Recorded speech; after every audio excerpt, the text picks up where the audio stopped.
Good morning, Todd. Welcome to my podcast, One for the Road. Thank you so much for joining. We're on a time difference here, so you're nice and bright and breezy in the morning, and I'm halfway through my day. How are you, mate? I'm good. Thanks for having me. I appreciate it. It's good to be here. Oh, it's a real pleasure. And as usual, on this podcast, it's a bit like going back in a time machine, back to your childhood. And I always love to explore what it was like for you and how alcohol started creeping into your life, and we can move from there. Is that okay? Yeah, that sounds good. Good man. Off you go. All right. Well, I had a pretty normal, typical childhood in the Midwest in the US. I grew up in Nebraska, which is right in the smack dab in the middle of the country. I had three siblings, two parents. Always had a good relationship with my mom and dad. My mom was a teacher, and then later, and then stayed home with us kids for a while, and then later was a administrator at an assisted living facility, and my dad was an attorney. So I didn't have any of the kind of the big childhood trauma that sometimes leads to drinking issues down the road. I had a pretty good relationship with my siblings. I had a good relationship with my parents. My dad drank every night. Alcohol was very much a part of uh, life when I was growing up, and I didn't think anything of it. I just kind of thought that's how it was. My dad actually quit drinking about 23 years ago. So, more on that in a bit. But um, I just thought, alcohol was around, and it's what you did when you had people over, and it's what you did when you came home from work, and it's what you did on the weekends. And it was just part of everyday life. I didn't give much thought to it. But other than, I had a pretty normal childhood. I start, I've heard people say when they had their first drink at age 15, 14, 16, whatever, they have this like aha moment of like, oh my gosh, this is what I'm meant to do, or this magically transforms me into something that I like more than I feel normally. And I didn't have an experience like that. I did drink in high school, but not a ton. I'd say probably average, maybe a little less than average of my peers. And so I thought I was just kind of a normal teenage drinker at that point. I'd say my issues with drinking that would end up kind of being present through most of my drinking life started to show up in college when I was 18, 19 years old. And those issues were mainly that, I didn't really have much of an off switch. Um, most people, some people, when they start drinking and they start feeling a little buzz, something in their head says, okay, it's time to slow down, or maybe we should stop. And my voice in my head said, well, this is just getting going. Let's keep going. So I never really had much of an off switch. I got, I drank more than I got drunker than I wanted to almost always, or way too often. And I was constantly thinking about alcohol. If I was not drinking, I was thinking about the next time I would be drinking. And so it was always on my mind. It was when I would sit down to drink, it was sort of a race for me. I felt an urgency to. It was like the alcohol that was in front of me was the last bit of alcohol on earth, and I had to hurry up and drink it, and I had to make sure I got enough before we ran out. It was just a it was I just a know I sense can of really identify to that myself, but it's what I find interesting is that when you first started drinking, it wasn't like that, was it? It was only till you was 18, 19 that it changed. For me, it was almost immediate. So yeah. it's really interesting to see what happened when you went to college. You know what I mean? It was like your relationship changed straight away, didn't it? Yeah, it did. And what's interesting about college, or what was interesting for me, was I didn't dive into any of that. I mean, I knew it on a very surface level, but I didn't dive into it. One, I had no interest in diving into it at that time. But two, in college, heavy drinking is everywhere you look. And if you want to feel normal about your alcohol issues, you don't have to look far in college. You can look to the person on your right and the person on your left, and we all have those people that we look to, as we get on in our drinking and think, well, I'm not as bad as that person. I'm not as bad as that person. So, and we tell ourselves those things to make ourselves feel better. Those people are all around in college. They're everywhere you look. So I didn't. On a real basic level, I knew it was there, but I did not dive into any of that because I didn't want to. I wanted to not get as drunk when I drank. I knew that, but that's about as far as it went, Mm, at that time in college, anyway. yeah. And what was you studying at college? So I was a English mate. I got a bachelor's degree in English, and then I went on to law school after college. It And always and interests me how you do it. If you like drinking, like, did it affect your studies? Well, not well. I'm sure it did in ways that I didn't appreciate at the time. Just in terms of, you're just not your best self when you're recovering from hangovers and Yeah. that sort of thing. But I always took school fairly seriously, and I spent a fair amount of time studying, but I would use that as justification for cutting loose. I mean, it was like I mean, I wanted to do well and I wanted to get good grades.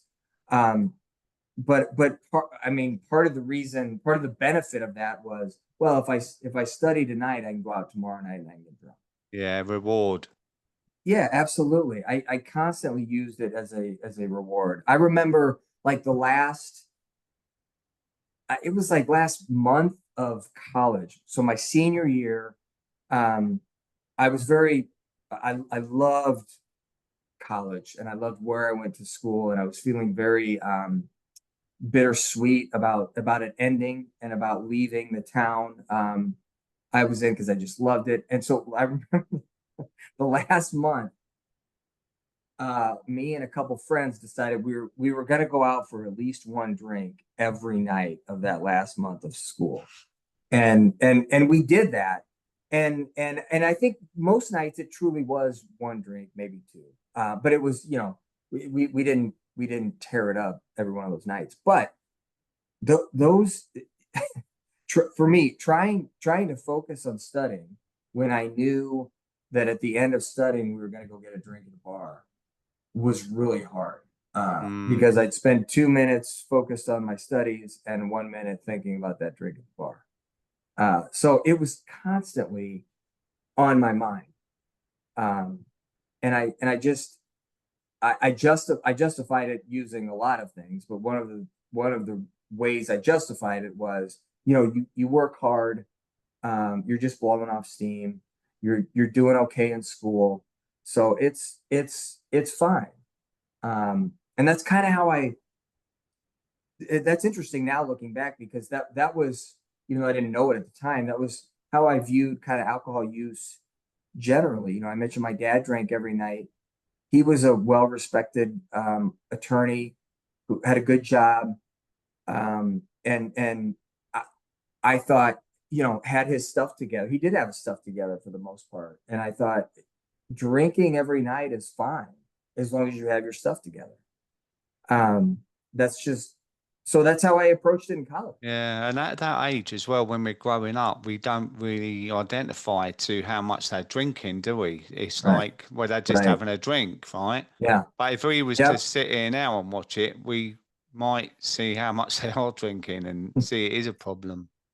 Yes. Yes. And it never dawned on me until much later in life when I started looking at my own Yeah. alcohol use.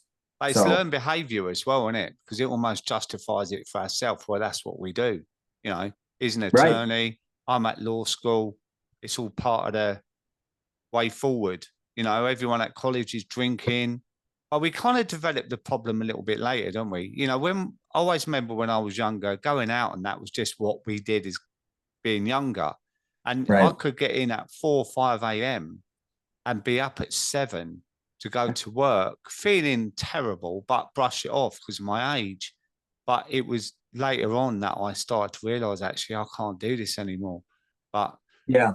you Yep. know, I so I used sorry, I mate. used to get up early and exercise, and I would use that as a sign. You know, if I went out and had a hard night of drinking, but I got up at 6 in the morning and went to the gym, that to me was like, you're fine. Look at, you can go out and get up at 6 in the morning and go to the gym. Now, granted, the workout was terrible, and I'm what you know, it's like, you know, working out after a night of drinking is, I guess, it's better than not working out, but it's also like, you know, trying to run with a 50-mile-an-hour wind in your face. But that's, I use that to justify that, you know, the drinking the night before was fine, because look, Mm, I'm up in yeah, the gym.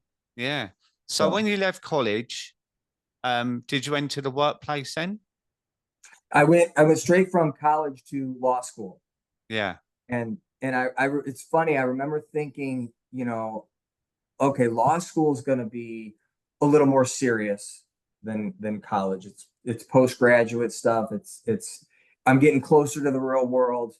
I thought there would be less drinking, because I just thought it would be more focused on school, less on the kind of the party atmosphere that you sometimes find in college.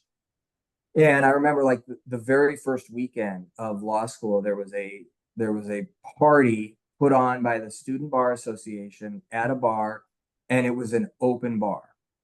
Wow. And there were even a couple professors there. And I thought, okay, maybe this is not going to be less drinking than college. I mean, I loved it at the time. I thought, this is unbelievable. It was like a school sanctioned open bar. I thought, this is crazy, but I like it. And my drinking didn't really change in law school, but I think at that time was the first time I started to genuinely cope with stress and anxiety, by using alcohol. I mean, I think I did that to some extent in college, but not. It was different in law school. I mean, law school is a stressful, can be stressful. Um, and I didn't, at that time, I didn't have any other ways to deal with stress. And look, it was no I mean, it was, the drinking was no generally the drinking was no different in law school than it was in college. I was I was very naive that I thought that would be different, which isn't shouldn't be surprising, because the legal profession is wrought with, you know, alcohol issues. And if you look at the statistics, the percentage of people, of lawyers who have drinking issues, is very high compared to the general population. Mm. So yeah, law school was kind of more the same, from college, and I did more drinking to kind of cope with stress. But again, I justified it as, I'm working hard. This is stressful, and this helps with stress. I mean, I 100% genuinely believed at the time that going out and getting drunk helped with with the stresses of law school, which of course it didn't, but I thought it did at the time. How many years were you in law school? 3 years. 3. Yeah. And quite intense studying, right? And a lot of your friends were doing the same, I imagine. And you know, it was this Yeah. whole work hard, play hard attitude. Yes. Yes. Very much of that. There was a dive bar almost within walking distance from the law school that a group of us would go to very frequently after, you know, after studying.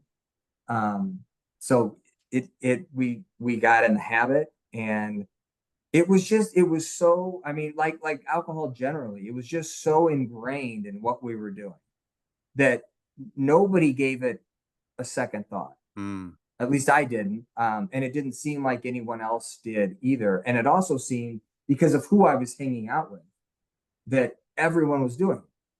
you work hard, you go to class, you study, and then you go to the bar. That was Mm, just what you did. yeah. And was that every day, or did you have the odd day off? It wasn't every day. It was every weekend for sure. You know, a lot of Thursday nights.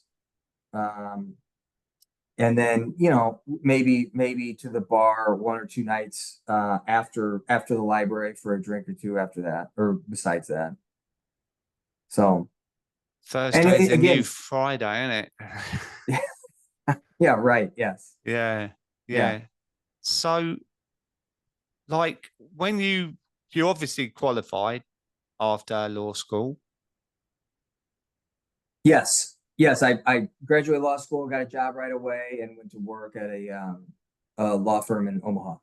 Okay. And was there a dramatic change in your attitude when you got this new job, or did you find it quite similar in the workplace? It was it was similar. There was not a dramatic change. You know, I was always careful and real conscious of my drinking at work events or professional events. And I usually did a pretty good job of, you know, keeping things under control at those types of things. It was a lot of work. You know, I had to constantly focus on it. And so it was a lot of work, but I did try very hard to do that. But I'd say, you know, overall, my drinking didn't change a whole lot.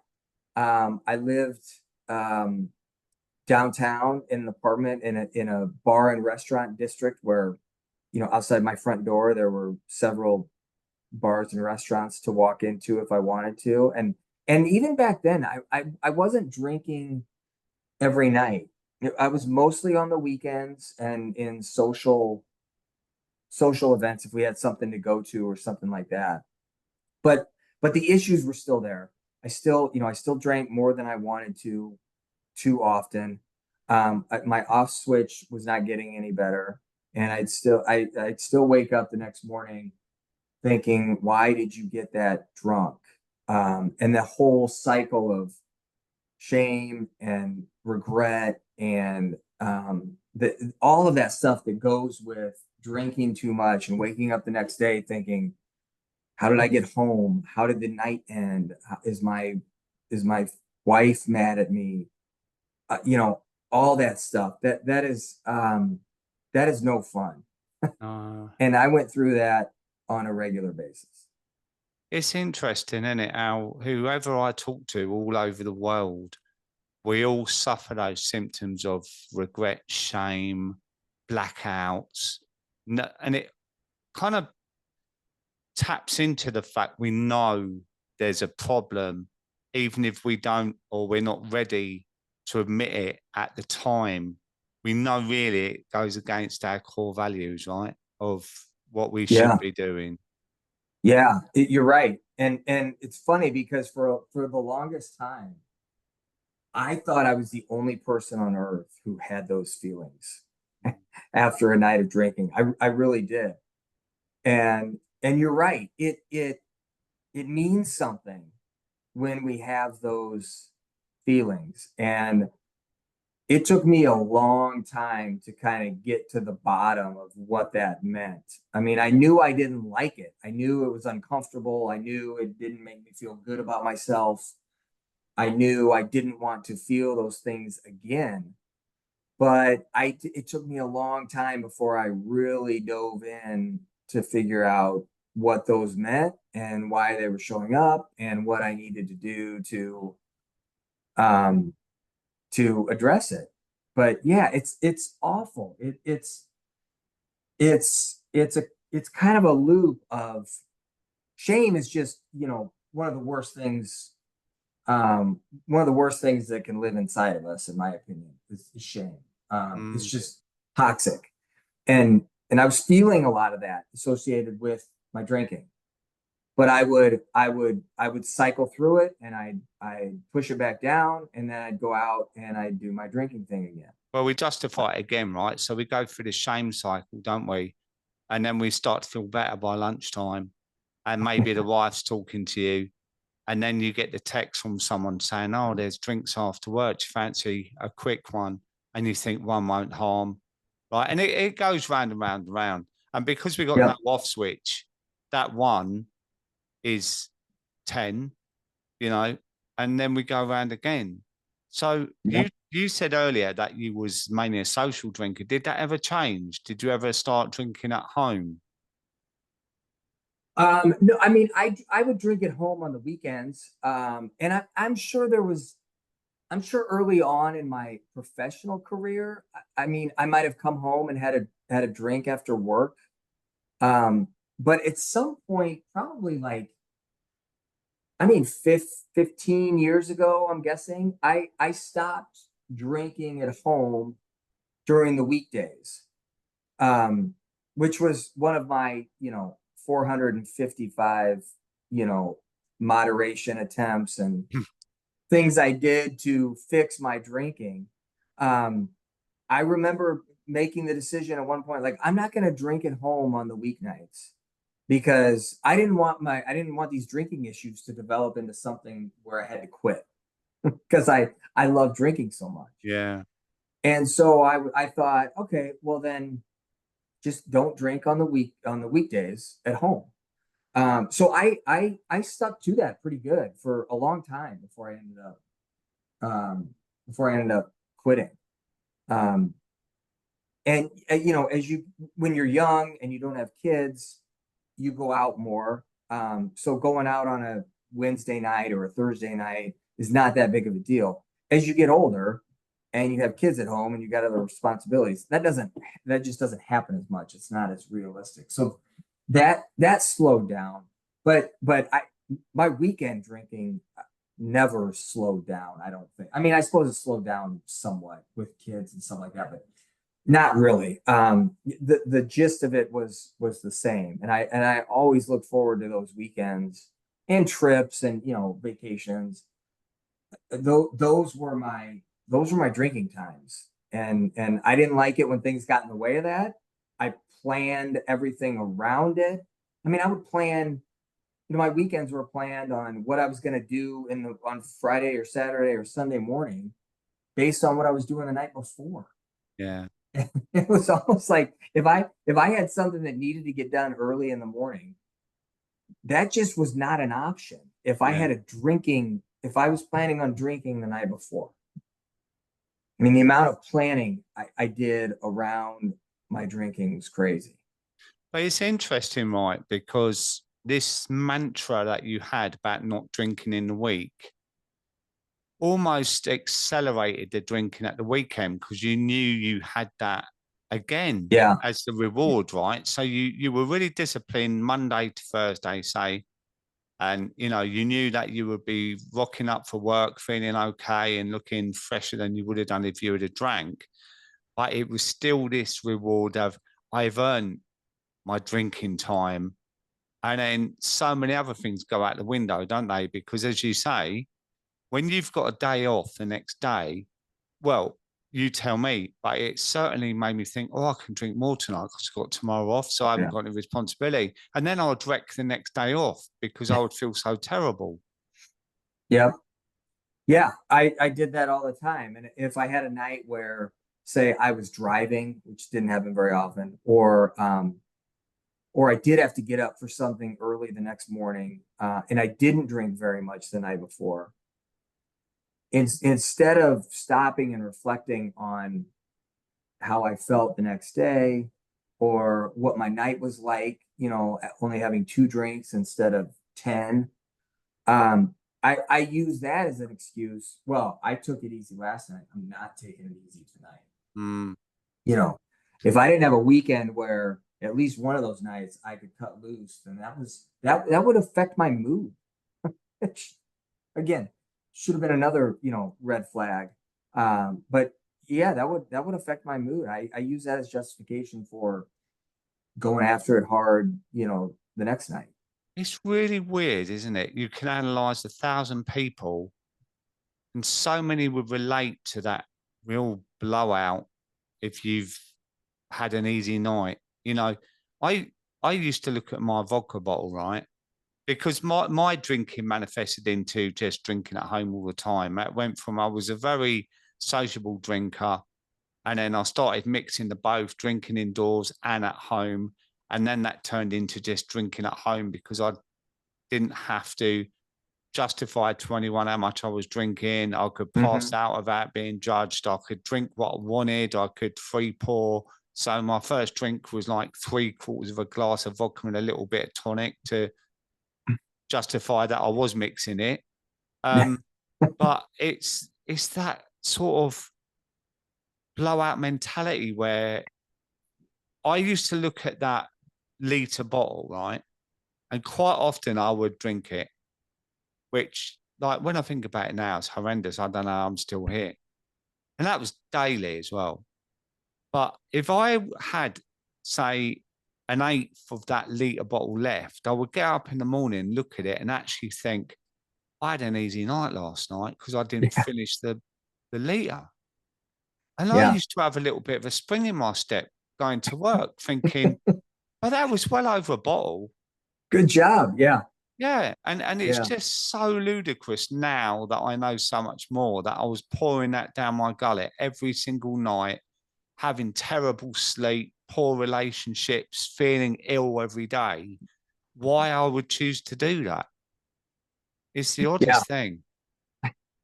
It is. It is. I remember I would sit in my basement on, and watch football, and sometimes by myself. And to your point, the nice part about that was my family would be upstairs, they'd be in bed. There was nobody watching how many beers I was drinking. I would sometimes put them in different trash cans. So if someone looked in the trash can, they wouldn't see that I had eight by myself sitting in Mm. the basement, by myself on a Friday night. Um, but once I started and I had that space to myself, or I had the time, or I had, it it was almost impossible for me to sit down there and drink one or two drinks and go to bed. It just wasn't going to happen. It's like a switch, isn't it? It's Yeah. I Yeah. look, always compare it to a greyhound race. Is that once the old starter gun goes off and the traps come up, and I was that greyhound that come out flying, Yeah. but I was still going around when everyone had gone home again. Do you know what I mean? And it's I've interesting, never heard that analogy before, but it fits. Yes, I like it. yeah. And as an attorney as well, lying about your intake is, it is mad because I hate lying. Like, I've always had this thing about liars and stuff. Like, it really rubs me up the wrong way, right? But I was the biggest liar because I was hiding it everywhere. But I was lying to myself as well because, like, even like Yeah. that eighth left in the liter of vodka was, who am I kidding? Like, you've got enough there to kill you in one sitting, that nearly liter of vodka. Yet you're going to be doing it exactly the same tonight, exactly the same tomorrow, exactly the same next day. Yet I'm skipping up the road thinking, yeah, I didn't drink a liter last night. Yeah. And that's Yeah. what taps into the shame, isn't it? Yes, it is. I had no idea, no awareness of kind of the dishonesty that goes along with drinking issues. Um, and I had no idea how much it weighed on me until I stepped away from it for a while. And I think, like you said, it's not so much outright big lies. It's a bunch of little lies, mostly to yourself. Mm. That, oh, I'm not going to drink that much tonight.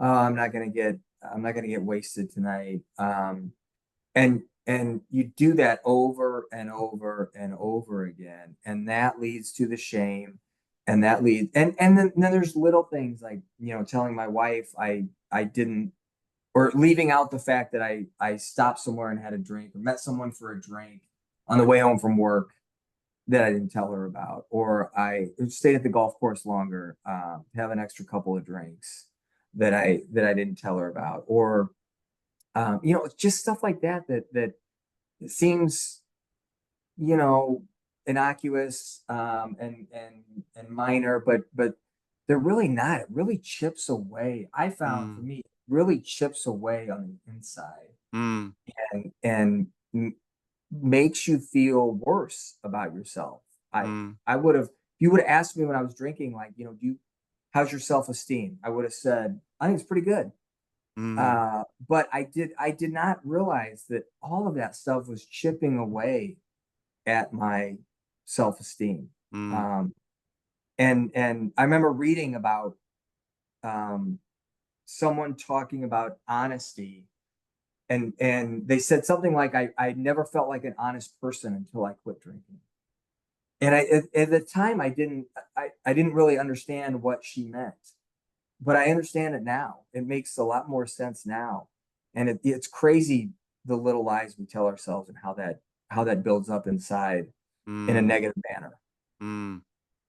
Yeah, I really identified to that, and it was like you no longer have to look over your shoulder anymore when you stop drinking, do Yes. you? You know exactly what Yes. you've said, what you're promised to your family, whatever you're gonna do. You know, it's those things, isn't it? It's like, but you said to me that you was gonna do this, and it's like I don't even remember that in my head. Yeah. Oh yeah, of Yeah. course I did. You know, like sorry, I've got a lot on my mind, and all this like those little sort of Pretending. fabrications of the Yeah. truth. Do you know what I mean? And Yeah. what did you think of the film last night? Oh shit, we watched a film last night. I don't Yeah. even remember watching a film, let alone the ending. Do you know what I mean? Yeah. Yeah. But so when did you really begin to realize actually it's got out of hand and things have got to change? Like how far into it were you? So in 2013, I my wife and I, we had been married for 11 years at that point, and we weren't getting along very well. We were fighting more than normal. And besides that,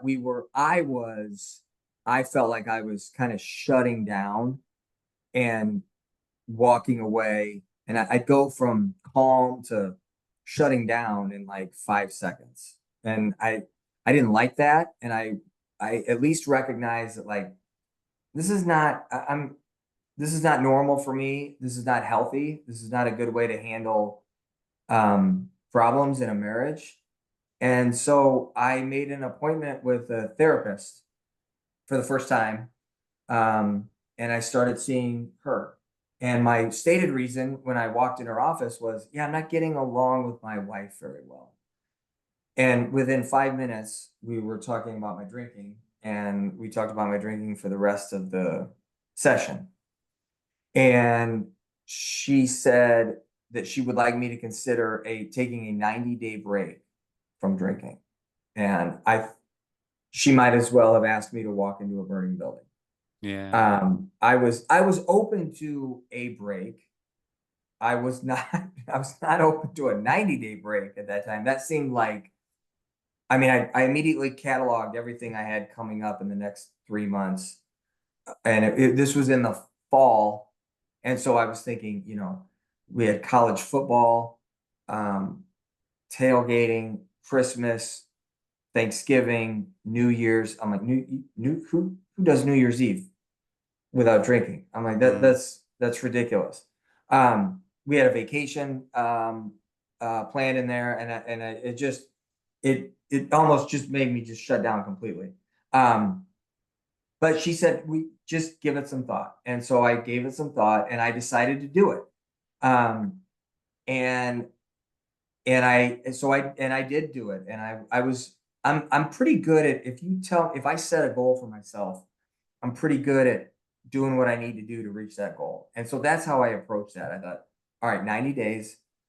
I just got to make it to day X, and then I can go back to drinking.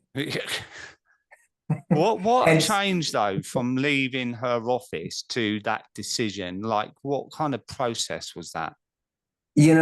honestly, a lot of it was, so I said some things in that appointment out loud that I had been thinking for a while about my drinking. So a lot of which I've said today, that I had never said out loud. Things like, I get too drunk too often, and I don't like how I feel the next day. I had never said those things out loud. I hadn't even said them to my wife. Mm, Um, my wife would always say, "Why can't you drink like a normal person?" And I would always say, "I would love to drink like a normal mm, person." But I never got in to detail with her about those shame cycles and how I felt the morning after. And I did talk about some of that stuff with the therapist. And honestly, just those words leaving my mouth and saying them out loud for the first time kind of opened me up to like it's kind of like, okay, it's out there. yeah, like Like, unblocking the sink, it kind of yes. clears the way, doesn't it? Yeah, it's like secrets out. And I remember one thing my therapist said to me, which really made an impact on me. She said, "Drinking is not going anywhere. You're not giving it up forever. You can go back to drinking after these 90 days." And that sort of flipped my thinking, where all I was focused on was like, "Oh my God, you want me to not drink for 90 days?" And then I switched it to like, "Okay, you're do this thing for a set amount of time, see what happens, and you'll and you can go back to drinking."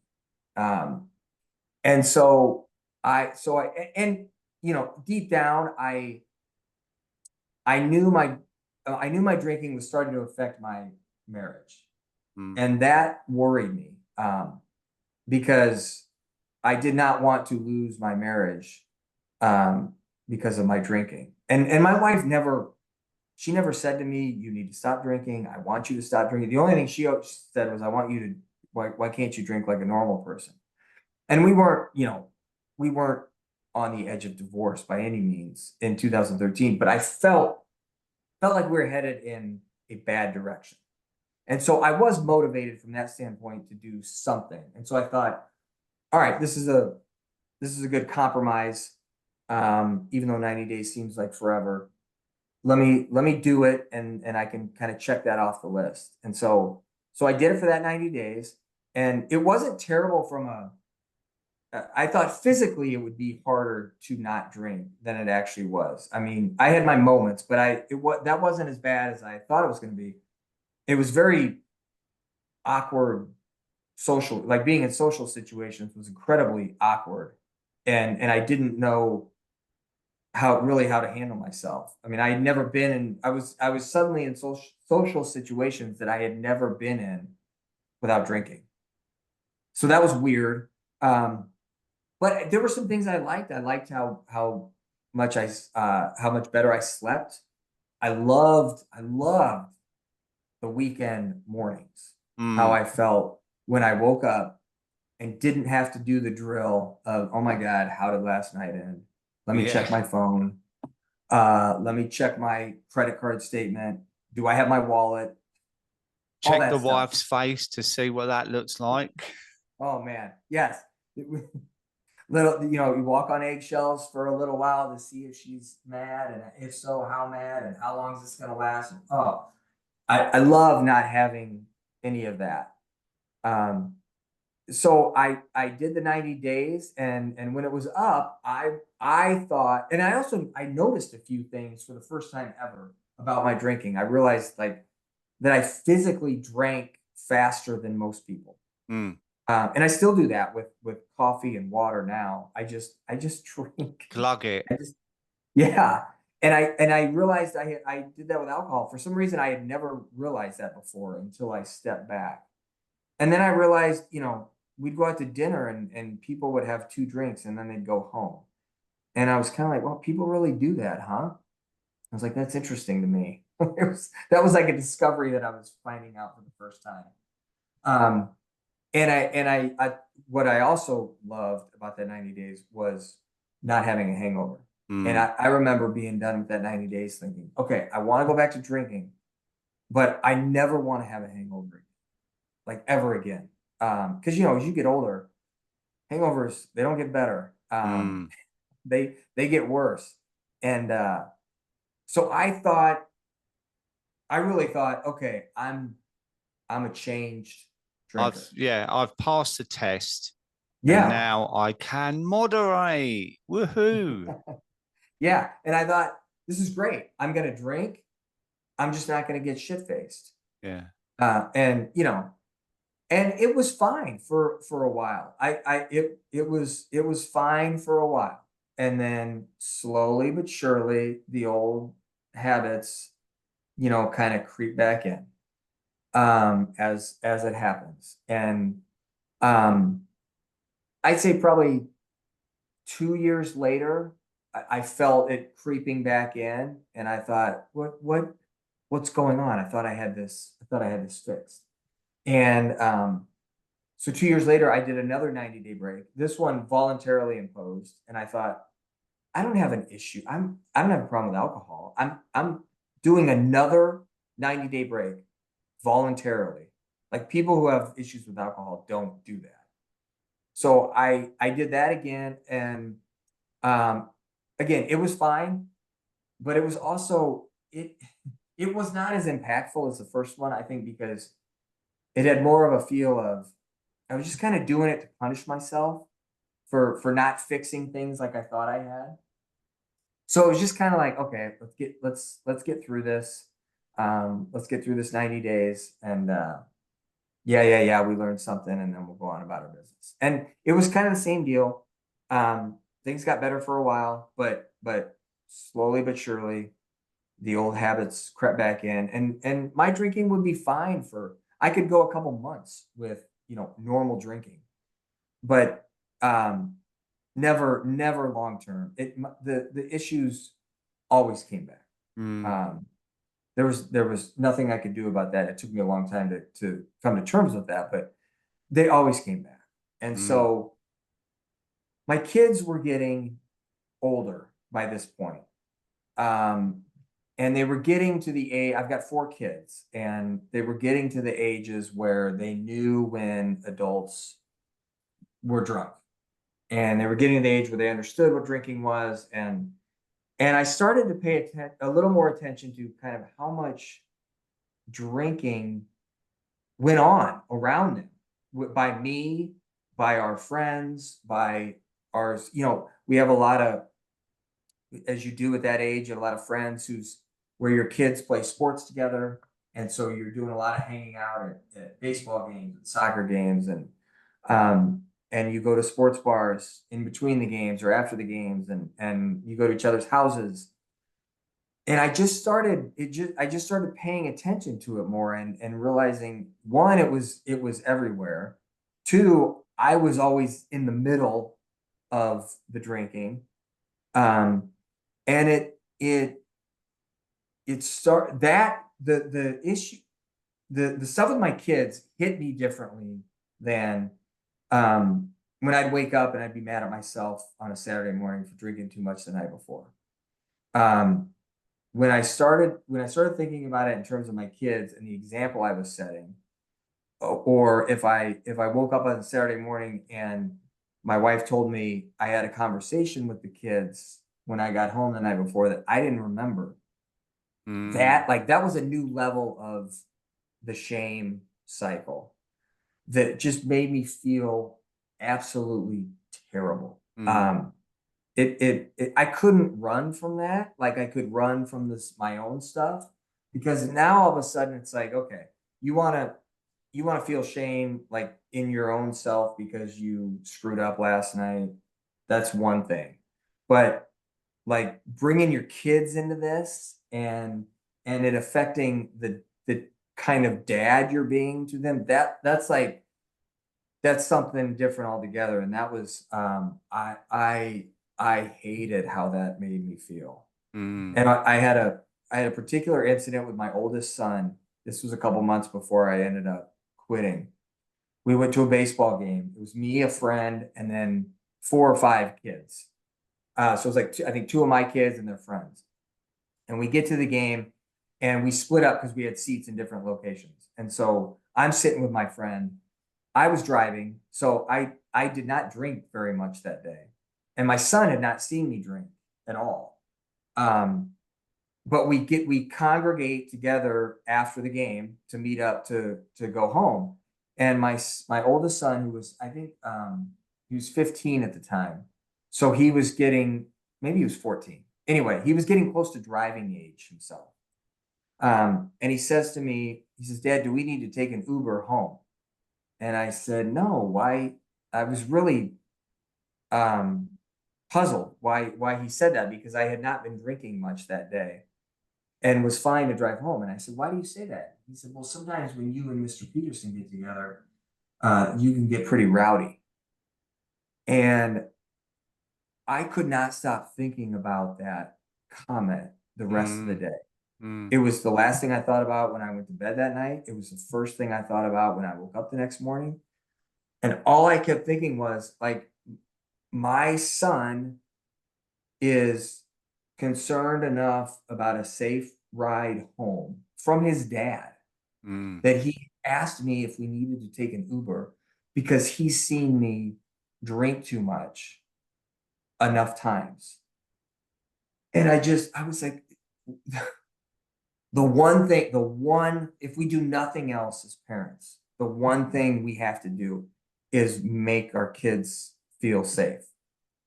And I was failing at that. And my kid didn't feel or question whether he had a safe ride home from a baseball game. Yeah. And that hit me in a way that all my personal stuff had not hit me before. It made me, I wanted to crawl out of my skin. I felt like a terrible dad. I felt like I was setting a bad example. I just couldn't, I couldn't get away from the fact that I had done something to make my son feel not safe. That just, it stuck with me in a way that few things had. Now I didn't quit that day. This was a couple months before I ended up making a decision, but that was a big nudge Yeah, a towards, big seed to maybe yes, change the direction of why you need to stop forever. yes, yeah, Yeah, I get that. And that's what happened to me leading up to mine. It was like several things happened that were like enough's enough now. You know, yeah, I wasn't yeah. quite ready at that moment to go, right, enough's No, enough now. That's it, chuck it all down the sink.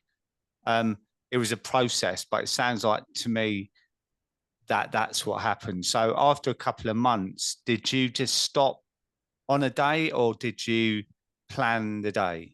no, I did not plan the day.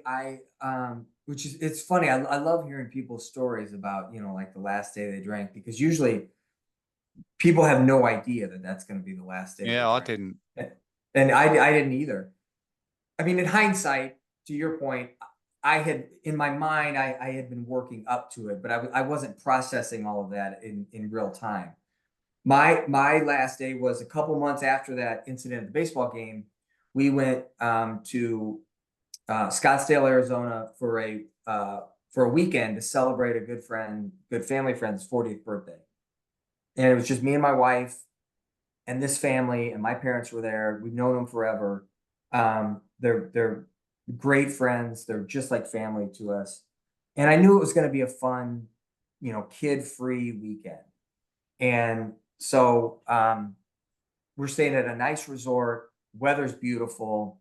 Um, we sit out by the pool. Everyone's drinking. Everyone's having a good time.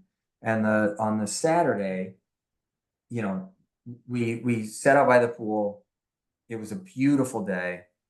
Um, everyone's drinking. I'm drinking more than everybody else.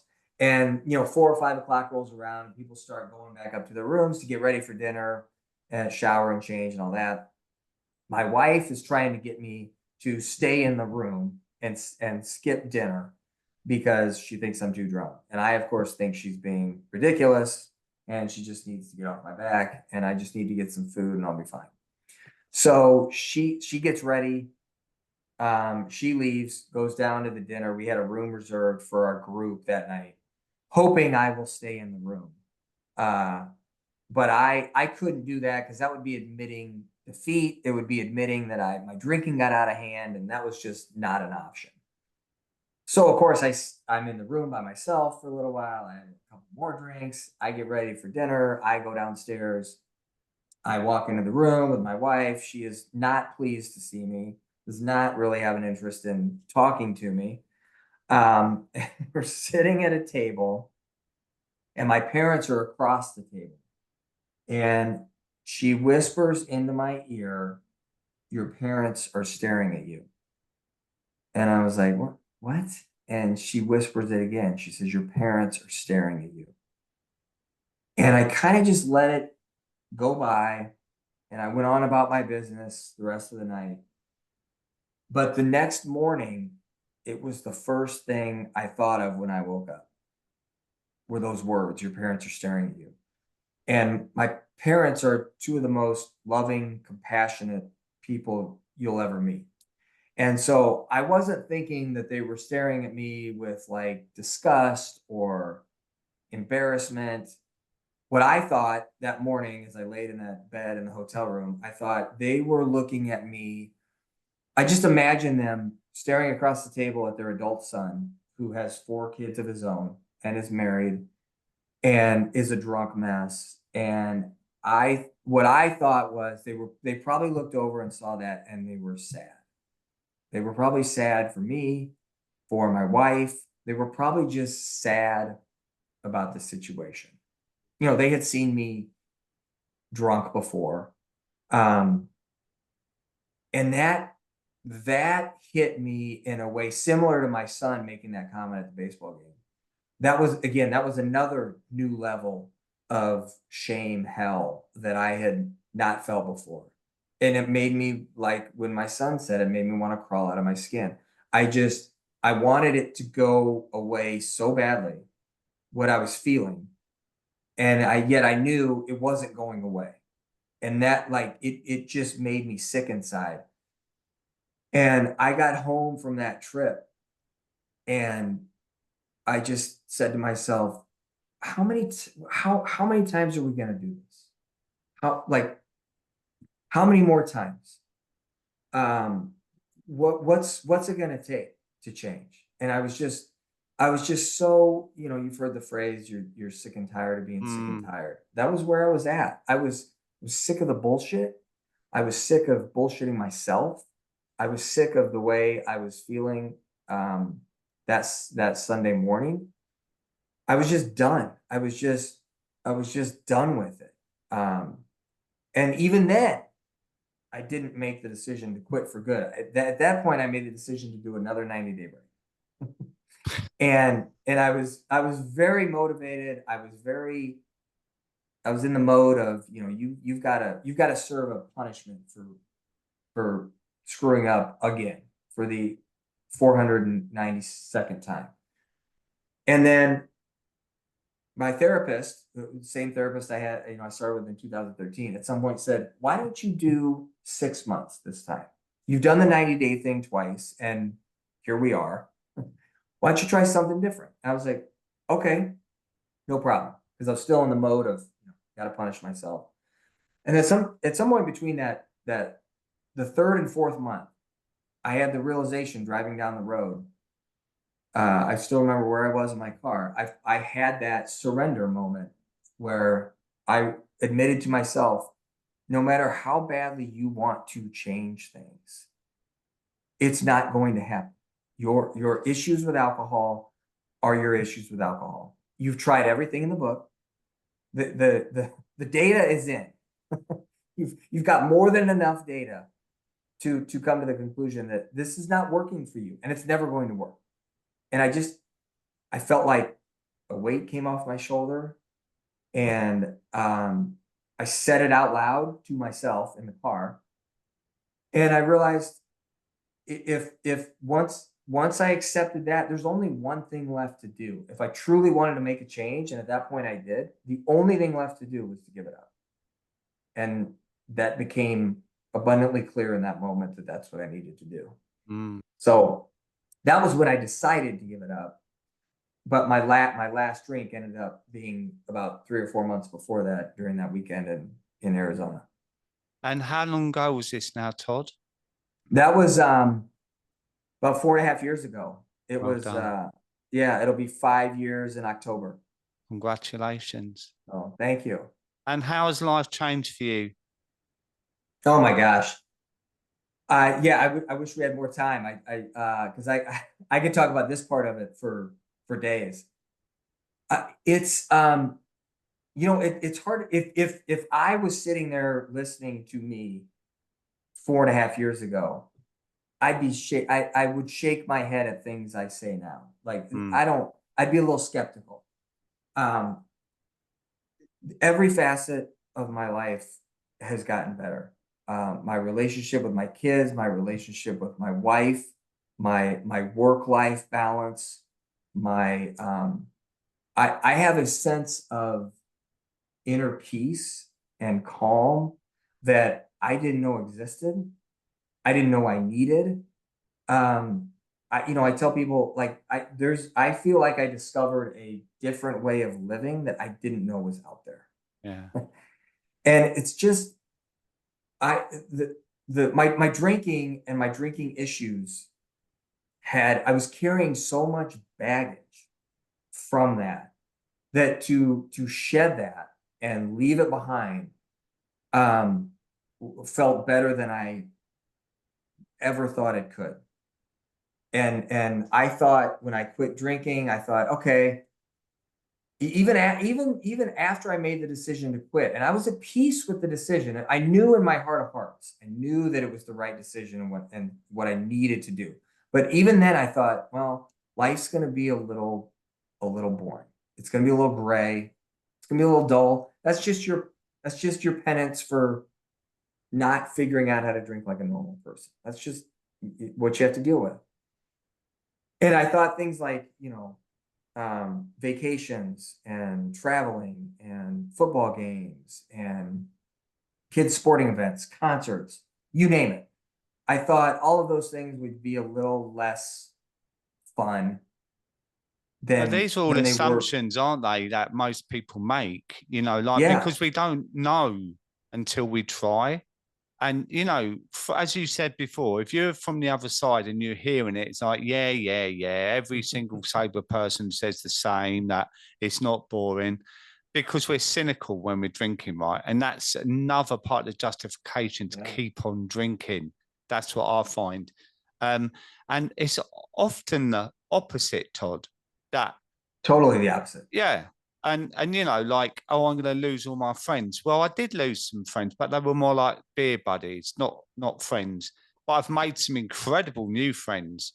Holidays are the best thing you could ever do sober because Yeah, you're awake early in the morning, you get to see the day feeling fresh and healthy rather than just laying on the sun lounger like death, waiting for lunchtime where you can pour some wine down your neck, you know. yeah. And it is so different. And I almost want to bottle this feeling up and put it out there free of charge and go, look, just drink Oh. this and see how you feel.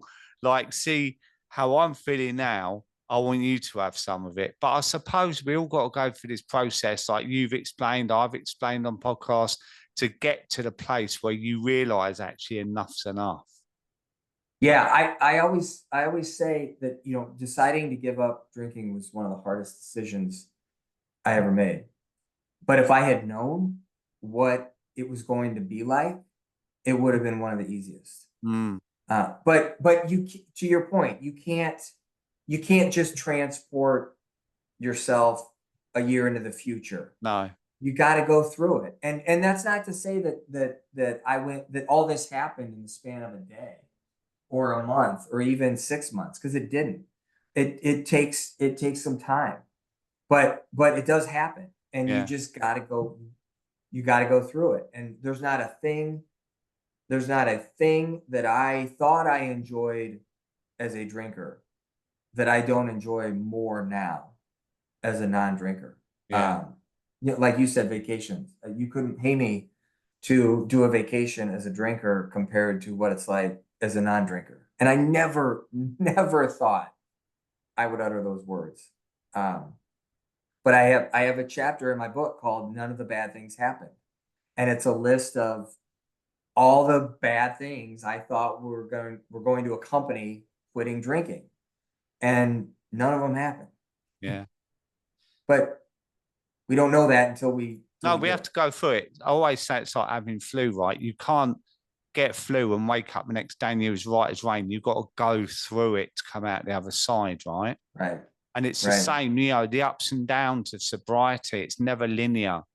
No. You have the bad days of like cross-examination. Well, maybe, you aren't that bad and you have had 2 weeks off and you're okay. It's easier than what I thought. So maybe I could have one tonight. And then that opens a whole can of worms. And you have to push through that. You have to push through the social anxieties, the, bad days that you have where you need the coping mechanism of booze, Yeah. which does the job temporarily. You have to go through all these feelings yourself to push through and get out the other side. Before we go, Todd, it's been a fascinating conversation. You mentioned your book. Do you want to tell us all a little bit more about that? Sure. It's called I Didn't Believe It Either. One Dad's Discovery That Everything is Better Without Alcohol. And I wrote it for two reasons. One, I was helped so much by reading people's stories and hearing people's stories that when I got to about my 1 year mark, I was feeling a really strong pull to help other people in the same way that I was helped by people telling their stories, because you feel like you're on an island sometimes, and hearing people's stories and reading people's stories made me feel like I wasn't on an island. And that's huge when you're thinking about doing something like giving up drinking. So I wanted to write it for that reason. And I also wanted to write it because, as we just talked about, I was so blown away by how much I enjoyed a life without alcohol. Nobody was more surprised by it than me. And I thought, I've got to tell people about this. I want to, I'm not going to make anyone believe that sobriety is better than drinking by me saying it. That's not how it works. But I can tell them my experience, and I can tell them what I thought it was going to be like, and I can tell them what it was actually like, and I can tell them that this has been the best decision I've ever made. And when it's something positively impacts you as much as this has impacted me, I think it's natural to want to talk about it and tell people about it. And so that was the other reason why I wanted to write it. It's amazing, Todd. Thank you so much for sharing your story with us all today. It's been Thanks a real for having joy. me. It's been a real joy, honestly. I enjoyed it. I love doing this. Good. And keep on going. 5 years, coming up. That'll be an amazing landmark. I've just celebrated mine back in January. It's a complete life change. It is. Yeah. It is. It really is. Thank you, Todd. You look after yourself, mate, and keep going. All right. Thanks, Dave. Appreciate it.